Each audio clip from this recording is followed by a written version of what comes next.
మీ అందరికీ నా peace committee members అందరికీ నా కృతజ్ఞతలు తెలియజేస్తున్నాను. మీరు అన్ని పండుగల సందర్భంగా జగనేకి రాత అయినా శివరాత్రి అయినా ఏ పండుగ అయినా మీరందరూ మొత్తం సిటీ వ్యాప్తంగా అన్ని పోలీస్ స్టేషన్ పరిధిలో మీరు బాగా పనిచేస్తున్నారు. Keep it up peace committee members. వీరి పాత్ర కూడా మీరు గుర్తించాలి. అందరూ వాళ్ళు వస్తే మీకు కార్యకర్తలు వాళ్ళని తోసి పక్కకు నెట్టొద్దు. ఇగో మీ అక్కడే కూర్చొని ఉన్నారు వెంకటరెడ్డి. సభలో హాజరైన మీడియా మిత్రులు, తోటి పోలీస్ అధికారులు, ఇతర డిపార్ట్మెంట్ అధికారులు, వేదికపై ఉన్న additional CP law and order Vikram గారు, తోటి డీసీపీస్, అడిషనల్ కమిషనర్ జిహెచ్ఎంసి అందరికీ కూడా నా హృదయపూర్వక నమస్కారాలు తెలియజేస్తున్నాను.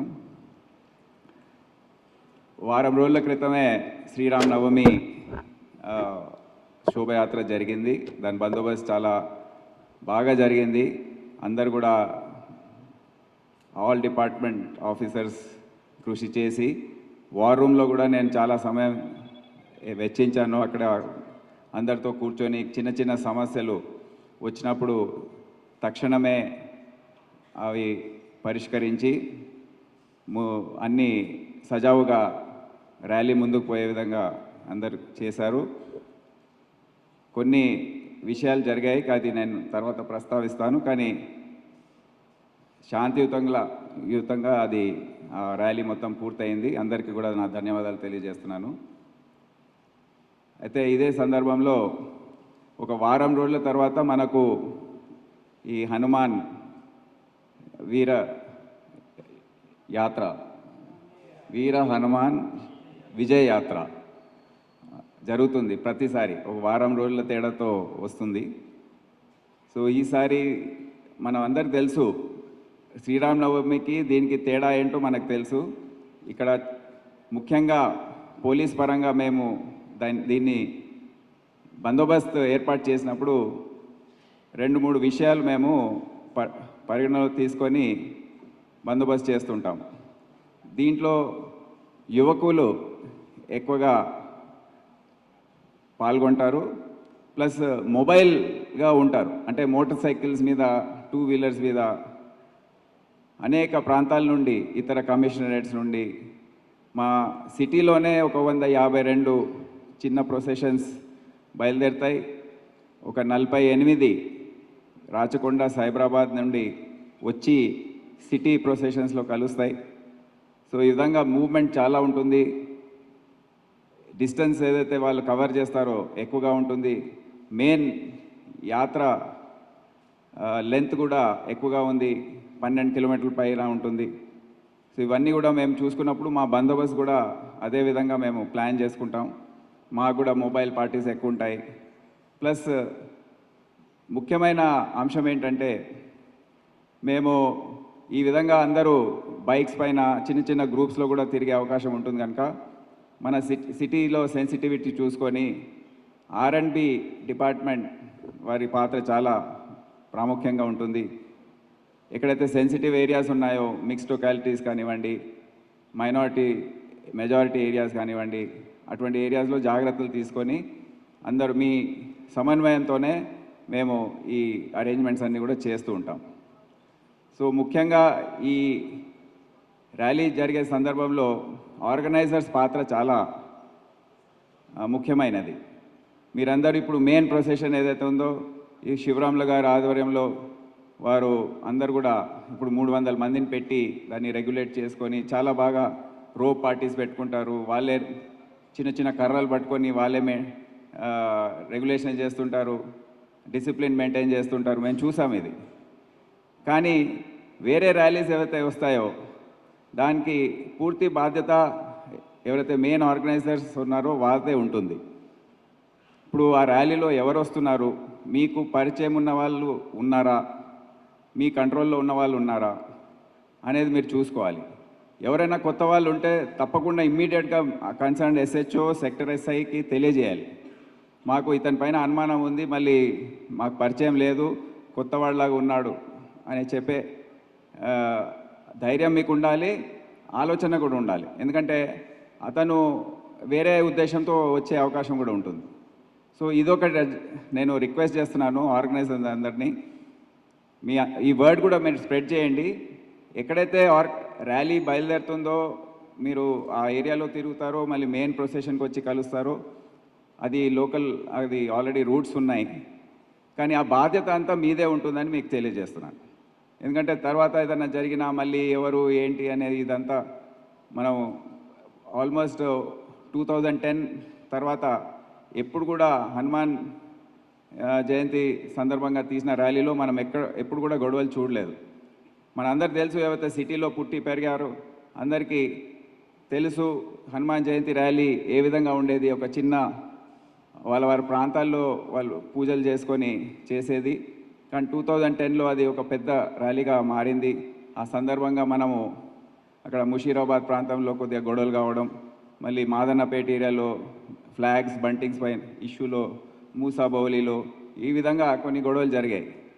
కానీ దాని తర్వాత మీరందరూ కూడా మంచి సమన్వయంతో పోలీస్ డిపార్ట్మెంట్తో, ఇతర డిపార్ట్మెంట్స్తో అంతా సజావుగా local SHOs, inspectors, ACPs, DCPs అందరు కూడా చాలా బ్రహ్మాండంగా కోఆర్డినేట్ చేసుకొని ఇంత పెద్ద ఎత్తున ఈ పండుగ సందర్భంగా ర్యాలీస్ తీసినప్పటికీ అంత సజావుగా, పీస్ఫుల్గా, శాంతియుతంగా జరుపుకునే విధంగా మీరు అందరు చర్యలు తీసుకుంటున్నారు. మీ అందరికీ నా అభినందన తెలియజేస్తున్నాను.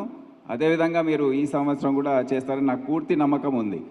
మా వాళ్ళు ఎప్పుడు కూడా మీతోనే ఉంటారు, మీతో అన్నీ కూడా డిస్కస్ చేస్తారు. ఎక్కడ ఏ రూట్లో వెళ్ళాలి, ఎంతమంది ఏంటి మొత్తం కూడా మీరు ఓపెన్గా అందరితో మా ఆఫీసర్స్తో కోఆర్డినేట్ చేయాలని నేను కోరుతున్నాను. కొన్ని విషయాలు మనము గమనించాలి. ఇప్పుడే కర్మాన్ ఘాట్ గురించి మనం డిస్కస్ చేసుకున్నాం ఆల్రెడీ. దానిపైన డిసిషన్ తొందరగా బయలుదేరతారని చెప్పారు, ఏ విధంగా కోఆర్డినేట్ చేసుకోవాలో. ఈసారి శనివారం రోజు వస్తుంది, సెకండ్ సాటర్డే అయినప్పటికీ ఈ మధ్య మేము సిటీలో చూస్తున్నాము, శనివారం రోజు బాగా మధ్యాహ్నం తర్వాత బాగా ట్రాఫిక్ పెరిగిపోతుంది. ఎందుకో అంటే అందరూ ఈ హోటల్స్లో తినడము, బయట హాలిడే అని సినిమాలు చూస్తున్నారో లేదో నాకు తెలియదు, కానీ బాగా ట్రాఫిక్ పెరిగిపోయింది. మాకు కూడా బాగా ఆశ్చర్యంగా ఉంది. ట్రాఫిక్ ఆఫీసర్స్ కూడా సాటర్డే అంటేనే భయపడుతున్నారు. ముందు ఫ్రైడే ఈవినింగ్ అని భయపడేది, ఇప్పుడు సాటర్డే మొత్తం, సండే మధ్యాహ్నం వరకు బాగానే ఉంటుంది, మళ్ళీ సండే సాయంత్రం మళ్ళీ ట్రాఫిక్ పెరుగుతుంది. సో ఈ బయటికి వెళ్ళే వాళ్ళు ఎక్కువవుతున్నారు కనుక ఈ ర్యాలీ మొత్తము అదే సమయంలో పీక్ అవర్స్లో సెంట్రల్ జోన్, నార్త్ జోన్లో ఉంటుంది కనుక ట్రాఫిక్ సమస్య తప్పకుండా వస్తుంది. అందుకే ట్రాఫిక్ ఆఫీసర్స్కి పూర్తి స్థాయిలో మీరు సహకరించాలని నేను కోరుతున్నాను. ఎస్పెషల్లీ నార్త్ జోన్లో ఏమవుతుందంటే 2 మెయిన్ రోడ్లు ఉన్నాయి. So head of the rally ఏమో ఒక రోడ్డు పైన ఉంటుంది, లేట్ చేస్తే టేల్ ఆఫ్ ద ర్యాలీ ఇంకో రోడ్డు పైన ఉంటుంది. సో 2 మెయిన్ రోడ్లు హైదరాబాద్ సిటీలో మనము ట్రాఫిక్ కోసం ఆపేస్తే మీరు ఇమాజిన్ చేయొచ్చు ఎట్లా ఉంటుందో. మొత్తం జామ్ అయిపోతుంది సిటీ అంతా. అందుకే ఏం చేస్తారంటే అప్పుడప్పుడు మిమ్మల్ని ఆపి ట్రాఫిక్ పంపించడము, ట్రాఫిక్ ఆపి మిమ్మల్ని పంపించడం, ఇదంతా చేస్తుంటారు, తంటాలు పడుతుంటారు. సో అదే మీకు ఎట్లా అనిపిస్తుందంటే అరే మా ర్యాలీలో ట్రాఫిక్ని పంపించారు అని మీరు భావిస్తారు దాన్ని. సో దయచేసి సమయపాలన ఉంటే అన్నీ సజావుగా జరుగుతాయి. కొద్దిగా లేట్ అయిందనుకోండి, కొద్దిగా ఈ విధంగా అడ్జస్ట్మెంట్స్ ఉంటాయి, మీరు దయచేసి అర్థం చేసుకోవాలని నేను కోరుతున్నాను. ఇప్పుడు బైబిల్ హౌస్ ప్రాంతం ఇప్పుడే అడిషనల్ సిపి గారు చెప్పారు, ఆ హైట్ నిర్ధారించడం. కానీ బయట నుంచి వేరే ప్రాంతం నుంచి వచ్చే విగ్రహం మళ్ళీ అది హైట్ ఎక్కువ ఉంటే అక్కడ ఎటువంటి గొడవ చేయకుండా నా విజ్ఞప్తి ఏంటంటే అది ఆ బ్రిడ్జ్ కింద వెళ్ళే అవకాశం లేకపోతే లెఫ్ట్ తీసుకొని కర్బలా మైదాన్ నుంచి తీసుకొచ్చి మెయిన్ ప్రొసెషన్లో జాయిన్ చేయడానికి అంగీకరించండి ప్లీజ్. అక్కడే కూర్చొని మళ్ళీ లేదు దీని కిందకెళ్ళే పోవాలి అని పట్టుబట్టొద్దు. ఎందుకంటే మాకు తెలియదు, అన్ని మెజర్ చేయలేము మేము. ఇప్పుడు ప్రారంభమయ్యే దిశలో ఆ గౌలిగూడ రామ్ మందిర్ దగ్గర మెజర్ చేసుకుంటాము, కొన్ని మెయిన్ ప్రొసెషన్లో ఉన్నాయి మెజర్ చేసుకుంటాము. 10.8 మీటర్స్ హైట్ కన్నా కొద్దిగా దానికన్నా తక్కువ ఉండాలని. కానీ మొత్తం బయట నుంచి వచ్చేటివి ఏదైనా ఎక్కువ ఉంటే మళ్ళీ అక్కడ ఇరుక్కుంటే, సో దయచేసి అక్కడ ఉన్న ఆర్గనైజర్స్ ఎవరైతే ఉన్నారో మీరు వారికి చెప్పి రివర్స్ తీసుకొని కర్మాన్ ఘాట్ నుంచి తీసుకొని మెయిన్ ప్రొసెషన్లో కలిపేటట్టు అంగీకరించాలని నేను కోరుతున్నాను. అక్కడ ఏమవుతుందంటే మొత్తం ప్రొసెషన్ ఆగిపోతుంది. 22లో చూశాను 1 అవర్ 1.5 అవర్ లేట్ అయింది, ఎందుకంటే అది దాని కిందికి పోలేదు. మళ్ళీ 23లో వేరే సమస్య, 24లో కూడా మళ్ళీ ప్రాబ్లం వచ్చింది. ఏదో చిన్న ప్రాబ్లం ప్రతిసారి వస్తుంది కనుక ఈసారి మనం ఇంత కూర్చొని డిస్కస్ చేస్తున్నాం కనుక ఎటువంటి అక్కడ బ్రిడ్జ్ దగ్గర, బైబుల్ హౌస్ బ్రిడ్జ్ దగ్గర ఎటువంటి సమస్య రాకుండా చూసుకోవాలని నేను కోరుతున్నాను. ఇప్పుడు మనము ఆల్రెడీ శశిధర్ గారు కొన్ని విషయాలు చెప్పారు. అది మీరు చెప్పిన విషయాలు నేను తర్వాత ప్రస్తావిస్తాను. కానీ డీజే గురించి వారికి నా కృతజ్ఞతలు, శివరాములు గారికి కృతజ్ఞతలు. మేము గణేష్ మిలాద్ అయిపోయిన తర్వాత ఒక రౌండ్ టేబుల్ పెట్టిన సందర్భంలో వారందరూ అక్కడ విచ్చేసి పార్టిసిపేట్ చేసి ఓపెన్గా టీవీ మీడియా ముందు వారు డీజే గురించి వచ్చే నష్టం అది ఎందుకు మంచిది కాదు ఆరోగ్యానికి అనేది వాళ్ళు తెలియజేయడం జరిగింది.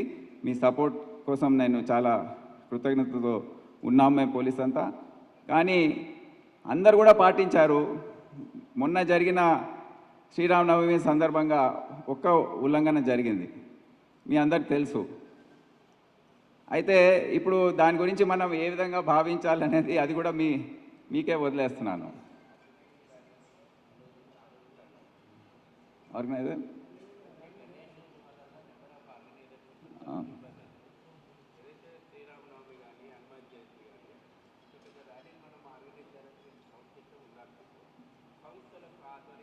అదే మేము లౌడ్ స్పీకర్ సౌండ్ గురించి ఏం లేదు. డీజే ఒకటి ఉంటుంది, ఆ మిక్సర్ ఒకటి లేకుండా సౌండ్ బాక్స్ ఎంత పెద్దగా పెట్టుకున్నా పర్వాలేదని కూడా మీకు కూడా తెలియజేస్తున్నాం.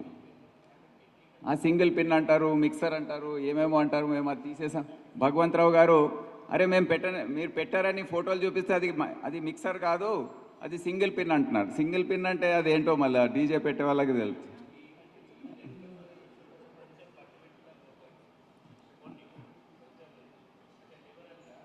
అంటే లిబరల్గా అంటే మళ్ళీ అది ఉల్లంఘన.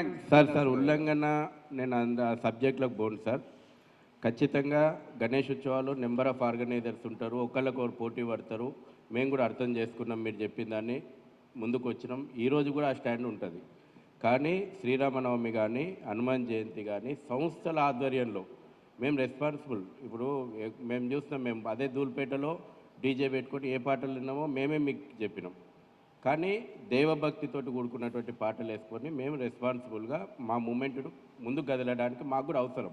ఇప్పుడు last time Karman gut late అయింది అన్నారు, మాకు సౌండ్ సిస్టమ్ లేక చెంపాపేటలో అరగంట లేట్ అయింది. ఆర్గనైజ్ చేయలేము, మాకు కూడా ఇబ్బంది అవుతుంది. కాబట్టి సౌండ్ సిస్టమ్ ఉండాలి కంపల్సరీగా. మేము దాని గురించి అది బ్లాస్ట్ మ్యూజిక్ వస్తుంది చూడండి. మేము మాకు హిందూ సమాజం తరఫున మీకు పోలీస్ డిపార్ట్మెంట్కు మేము విజ్ఞప్తి చేస్తున్నాం. హనుమాన్ జయంతి విషయంలో కానీ శ్రీరామనవమి విషయంలో కానీ ఆర్గనైజర్గా సంస్థల ఆధ్వర్యంలో అయ్యేటువంటి వాటి లోపల కొంచెం మీరు ఫ్లెక్సిబుల్గా ఉండండి. మాతోటి సమన్వయం మేము స్థానికంగా సమన్వయం చేసుకుంటాము. సాధ్యమైనంత తొందరగా మేము కదిలియాలనే చూస్తాము. ఆ సౌండ్ సిస్టమ్ మాకు అవసరం. దయచేసి మీరు ఈ విషయాన్ని అర్థం చేసుకోండి. ఇప్పుడు మీరు అన్నారు అంటే డీజేతో కూడిన సౌండ్ సిస్టమ్. ఇప్పుడు డీజే అంటే ఏది డీజే డెఫినేషన్ మాకు కూడా అర్థమవుతలేదు. ఇంత పెద్ద బాక్సులు కనబడగానే డీజే అంటారు. డీజే కాదు ఇది సార్, ఇంత పెద్దది కానీ డీజే కాదు. మీరు కమిషనరేట్లో నేను ఒక చిన్న విషయం చెప్తా. కమిషనర్ గారికి మీటింగ్ పెట్టిర్రు, చూస్తే గిత్తగిత్తనే ఉన్నాయి ఆ కమిషనరేట్ల కొత్త టవర్ లోపట. కానీ అవి ఒకసారి సౌండ్ పెంచి చూపెట్టిండు సారు, దమ్ దమ్ దమ్ దమ్ అన్నాయి. అదే డీజే అట్లా వస్తే మన గుండెలు అన్ని వణుకుతాయి. ఎప్పుడు హార్ట్ అటాక్ వస్తుందో మళ్ళీ మీకే రావచ్చు. మేము రెస్పాన్సిబిలిటీ తీసుకుంటాము. మరీ అంత న్యూసెన్స్గా ప్రజలకు ఇబ్బంది కలిగేటట్టు. మొన్న మన అడిషనల్ సిపి గారు ఆ ప్రొసెషన్లో అది భయపడి పక్కకు వెళ్ళిపోయినారు. ఎందుకంటే మొత్తం షేక్ అవుతా ఉంటే మీ ఎక్స్పీరియన్స్ చెప్తారా?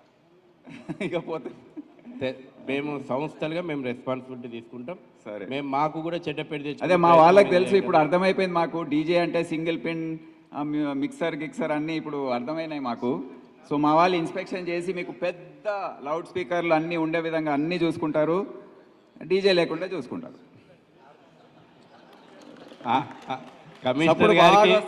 కమిషనర్ గారికి మరొక్కసారి మేము విజ్ఞప్తి చేస్తున్నాం. నిజంగానే మేము ఎంత ఇబ్బంది పడ్డా గణేష్ ఉత్సవాలలో మీ స్టాండ్కు మేము మద్దతు ఇచ్చినాం. దయచేసి ఈ రెండు విషయాల్లో మమ్మల్ని we are all with you only. మేము ఈ శోభయాత్రలు కానివ్వండి, ఇంత కూడా ఒక్క ఒక్క అంగుళం కూడా దాంట్లో ఆ శోభలో తగ్గే విధంగా మేము ఏది కూడా చేయము. మేము మీతోనే ఉన్నాము. తప్పకుండా పూర్తి సమన్వయంతో మా ఆఫీసర్స్ అంతా, డీసీపీస్ అందరు ఇక్కడనే ఉన్నారు. అందరు మిమ్మల్ని కూడా వాటికి కొబ్బరికాయ కొట్టి కదిలిస్తేందుకు మిమ్మల్ని ముఖ్య అతిథిగా పిలుస్తున్నాము. వస్తాం, మా తప్పకుండా. సౌండ్ భక్తుల వ్యాన్లకు తప్పకుండా వస్తాం. మొన్న కూడా వెళ్ళాం సీతారాంబాగ్ టెంపుల్కి. ఇప్పుడు గౌలిగూడ రామ్ మందిర్లో బందా హాజీర్ హై.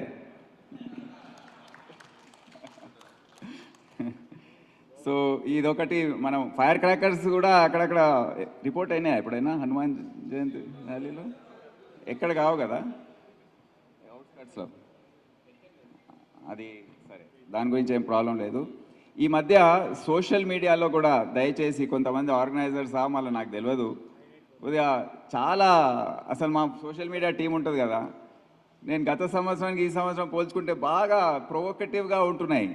కొద్దిగా మీరు కూడా రిక్వెస్ట్ చేస్తున్నాను, ఎవరైనా అట్లా ఉంటే మీ వాళ్ళే ఉంటే దయచేసి అది కూడా కొద్దిగా వాచ్ చేయాలని మీ పరంగా కోరుతున్నాను. దెన్ వర్షం పడే అవకాశం ఉంది. ఫ్రైడే సాటర్డే వర్ష సూచన ఉంది. మీ అందరు కూడా తెలియజేస్తున్నాను. మళ్ళీ వర్షం వల్ల కూడా డిలే కావచ్చు, అది ఆగిపోతుంది, లేకపోతే అక్కడ వాటర్ లాగింగ్ వల్ల వెహికల్స్ ఆగిపోవచ్చు. అందుకే జిహెచ్ఎంసీ అడిషనల్ కమిషనర్ గారిని ఈ అంశం పైన కొద్దిగా అందరు టీమ్స్ని కొద్దిగా జాగ్రత్తగా రెడీగా పెట్టి, ట్రాఫిక్ ఆఫీసర్స్ అందరు కూడా ఉంటారు, మా సిస్టమ్స్ క్రేన్స్ కానివ్వండి ఇవన్నీ ఉంటాయి.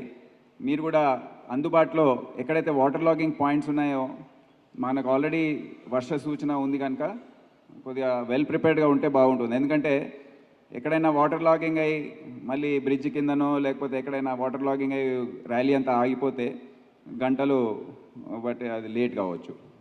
సో అదొకటి నేను రిక్వెస్ట్ చేస్తున్నాను. Plus Cyberabad and Rachakonda officers, నేను ఆ సిపిస్తో మళ్ళీ మాట్లాడతాను పర్సనల్గా, కానీ మీరు కూడా కమ్యూనికేట్ చేయండి ఆఫీసర్స్ ఎవరైతే వచ్చారో. పూర్తి సమన్వయం అవసరము. నాకు ఐపీఎల్ మ్యాచ్ ఉందని అందరు పోయి ఐపీఎల్ మ్యాచ్ దగ్గర కూర్చొని మొత్తం మా నెత్తి మీద పెట్టొద్దు. మీ ఆఫీసర్స్ని కూడా అలర్ట్ చేసి మీరు వారిని సరిగ్గా బార్డర్ వరకు వచ్చి హ్యాండ్ ఓవర్ చేసి, ప్లస్ ఇంకో విషయం ఏంటంటే ర్యాలీ అయిపోయిన తర్వాత కూడా మాకు బాధ్యత ఉంటుంది. ఎవరైతే కొంతమంది తాడ్బాన్ వరకు వెళ్తారు, చాలామంది కర్మాన్ ఘాట్ వచ్చిన వాళ్ళు ఇక్కడ మేము చూస్తున్నాము. కర్బలా మైదాన్ ఆ ప్రాంతంలో, సికింద్రాబాద్లో, వేరే అనేక ప్రాంతాల నుండి, చిక్కడపల్లి క్రాస్ రోడ్ నుంచి కూడా చాలామంది రిటర్న్ అయిపోతుంటారు. సో ఇవన్నీ కూడా మళ్ళీ రిటర్న్ వెళ్ళేటప్పుడు రిటర్న్ జర్నీ రాచకొండ సైబరాబాద్లో కూడా మీరు కూడా జాగ్రత్తగా వాచ్ చేసుకోండి అని నేను కోరుతున్నాను. వదిలేయద్దు, అయిపోయిందని వదిలేయద్దు. ఎందుకంటే గత 23లో కూడా 2-3 ఇన్సిడెంట్స్ జరిగాయి రిటర్న్ జర్నీలో. పత్తర్గట్టి దగ్గర మీకు గుర్తుంటుంది. సో బై యాక్సిడెంట్ మా వాళ్ళు బందోబస్తు లేనందువల్ల వాళ్ళు అటువైపు వెళ్ళిపోయారు, పోయి స్ట్రైట్ వేరే క్రౌడ్లోకి వెళ్ళిపోయారు. సో అదే ఒక చిన్న సమస్య జరిగింది. సో అటువంటివి కాకుండా మనము జాగ్రత్తలు తీసుకోవాలని నేను కోరుతున్నాను. బందోబస్తు పరంగా ఈ విషయాలు ఉన్నప్పటికీ పెద్దలు చెప్పిన కొన్ని విషయాలు, ఎస్పెషలీ శివరాములు గారు ఈ బస్తీ ప్రాంతాల నుండి మీరు ఒక నెల రోజుల నుండి వారితో సంప్రదిస్తున్నారు, మాట్లాడుతున్నారు. వారందరికీ నా రిక్వెస్ట్ ఏంటంటే అందరు కూడా ఎవరెవరు వస్తున్నారు, ఎంతమంది పార్టిసిపెంట్స్ ఉన్నారు, దానిపైన పూర్తి సమాచారం మా ఆఫీసర్స్తో షేర్ చేసి, వారు అందరు కూడా మీరు గుర్తుపట్టే విధంగా ఉన్నారా, మీ కంట్రోల్లో ఉన్నారా లేదా అనేది ఒక చూసుకోవాలని కోరుతున్నాను. అవుట్ సైడ్ ఆఫీసర్స్ ఎవరైతే వస్తున్నారో కొద్దిగా యాత్రల సందర్భంగా వాళ్ళకు అర్థం కాక కొద్దిగా మిస్బిహేవ్ చేస్తున్నారని కంప్లైంట్ చేశారు. అది మేము బ్రీఫింగ్లో తెలియజేస్తాం. వాళ్ళ పోస్టింగ్స్ కూడా కొద్దిగా జాగ్రత్తగా చూసి వేరే ప్రాంతాల్లో వేయడానికి ప్రయత్నిస్తాం. మొబైల్ టాయిలెట్స్ గురించి చెప్పారు, స్ట్రీట్ లైట్స్ గురించి చెప్పారు, అండ్ చెట్లు ఏమైనా ట్రిమ్మింగ్ చేసేది ఉంటే దాని గురించి కూడా చెప్పారు. అది జిహెచ్ఎంసీ అడిషనల్ కమిషనర్ గారికి నేను రిక్వెస్ట్ చేస్తున్నాను. శశిధర్ గారు రోడ్ రిపేర్స్ గురించి చెప్పారు, అండ్ హిందూ ఫెస్టివల్స్ పైన చిన్న చూపు చూస్తున్నారు పోలీస్ అని చెప్పారు, ఆరోపణ చేశారు. ఆ విధంగా ఏమీ లేదు, మేము తప్పకుండా మీతోనే ఉన్నాము. ప్లస్ వారు కొన్ని మంచి విషయాలు చెప్పారు నా గురించి, వారికి నా కృతజ్ఞతలు. కన్విన్స్ చేయాలని చెప్పారు. తప్పకుండా మేము ఎప్పుడు కూడా మేము అందరినీ కన్విన్స్ చేస్తాము. ఎప్పుడు కూడా ఇప్పుడు ఒక వారం రోజుల క్రితం జరిగిన దాంట్లో ఒక వ్యక్తిని మేము కన్విన్స్ చేయలేకపోయాం, అయితే వదిలేసాం ఆ రోజుకి. కానీ తర్వాత దానికి పరిణామాలు కూడా ఉంటాయి కదా. సో కన్విన్స్ చేయడానికి పూర్తి స్థాయిలో మేము ప్రయత్నిస్తుంటాం, కోఆర్డినేషన్తోనే పనిచేస్తామని మీ అందరికీ తెలియజేస్తూ, ఇప్పుడు అందరు కూడా వచ్చినందుకు కృతజ్ఞత తెలియజేస్తున్నాను. ఇప్పుడు ఒక రూట్ ఇన్స్పెక్షన్కి మనం బయలుదేరదాం. చూసుకొని తాడ్బంద్ టెంపుల్ వరకు వెళ్ళి అక్కడ నుండి దారిలో వచ్చే